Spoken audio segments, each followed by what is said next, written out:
Hello, hi everyone. I'm Rick Kirkham of InHomeComputerHelp.com. I am, as far as I know, the only in-home tutor here on Oahu with ADHD, specializing in students with ADHD. And today I'm going to show you a technique to study for a spelling test that works really good with elementary school students. So we got studied. Now, I wrote an article on this already, and I'm going to go through the article. But as most of you know by now, I will often add something else to the article. Sometimes I mess up and it's funny, and sometimes I mess up and I start over, but we'll see how it goes.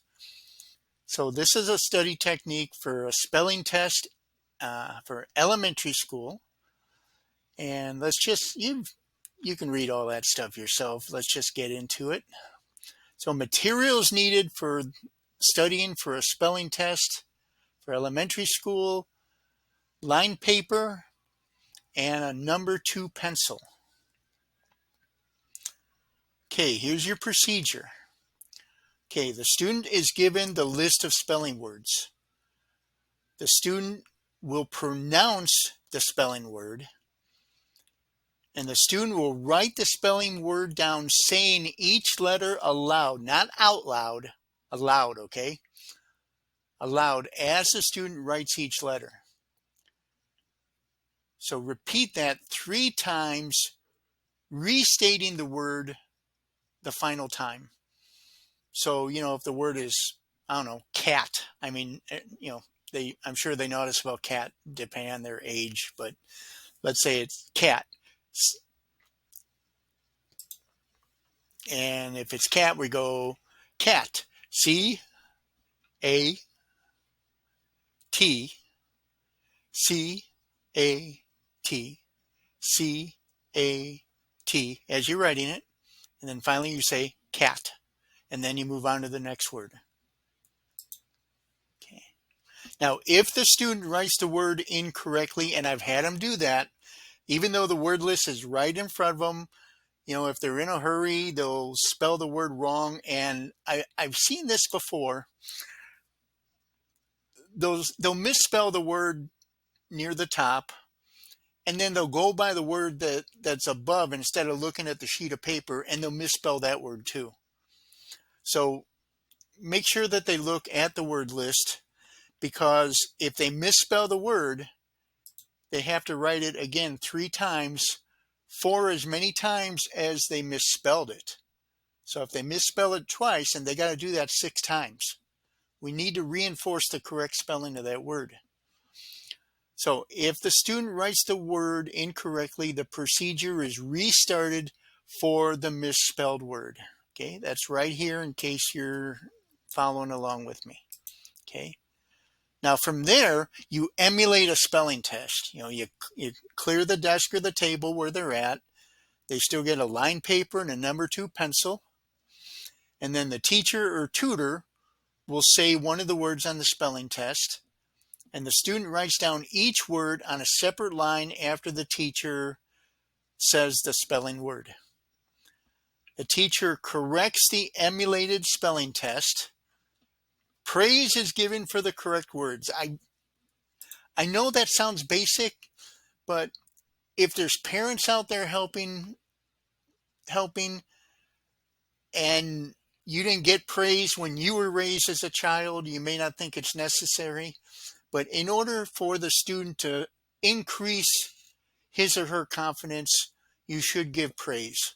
I mean, if there's 10 words and they got 1 out of 10 correct, you can tell them, hey, you did really good here on this word. Let's get these other 9 now.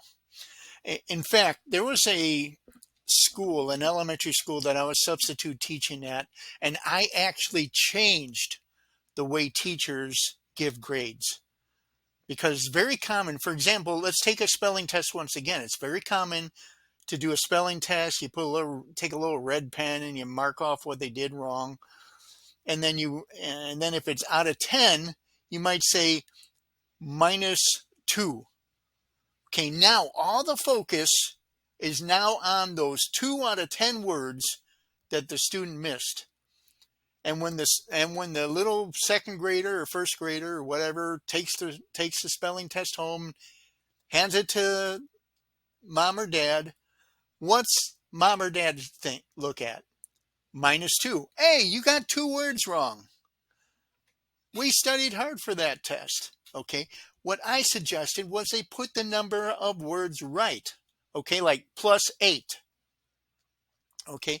Now the student looks at it and say, oh, I got 8 out of 10 words correct. Okay, I just have two other words to study for. Takes it over to mom. Mom sees +8, and mom is going, oh, all right, you got +8 on there. That's wonderful. So some of the teachers actually went ahead and followed through with my suggestion.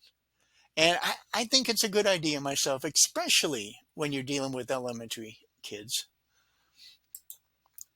Okay, so once again, praise is given for the correct word. Okay, now from there, the procedure is repeated for incorrectly spelled words. So if they misspelled,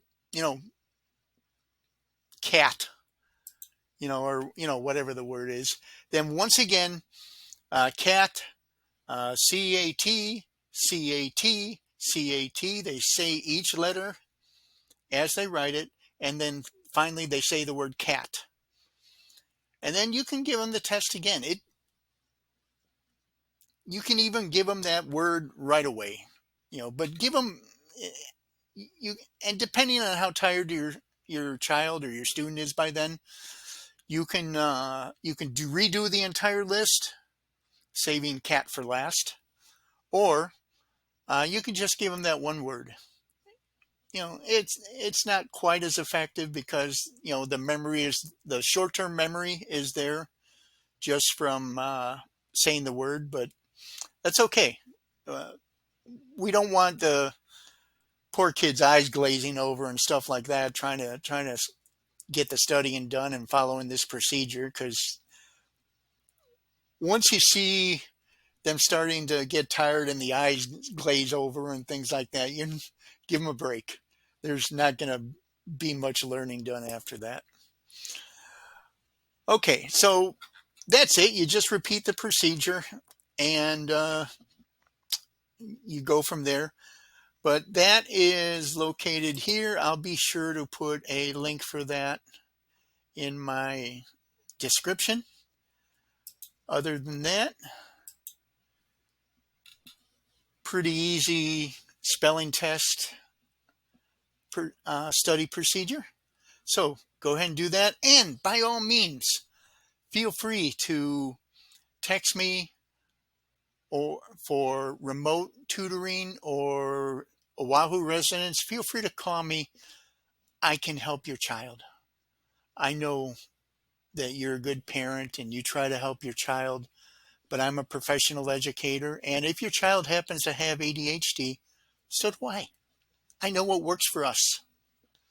And I know, you'll have to read my article sometime, The Gift and Superpower of ADHD. Now that I'm thinking about it, I'll go ahead and link to that too. But we have some enhanced abilities that we can take advantage of when we're studying for tests. And that's it. I don't want to go giving a big long lecture unless that's too late already. But feel free to call me. And that's it. God bless you. Enjoy the rest of your day.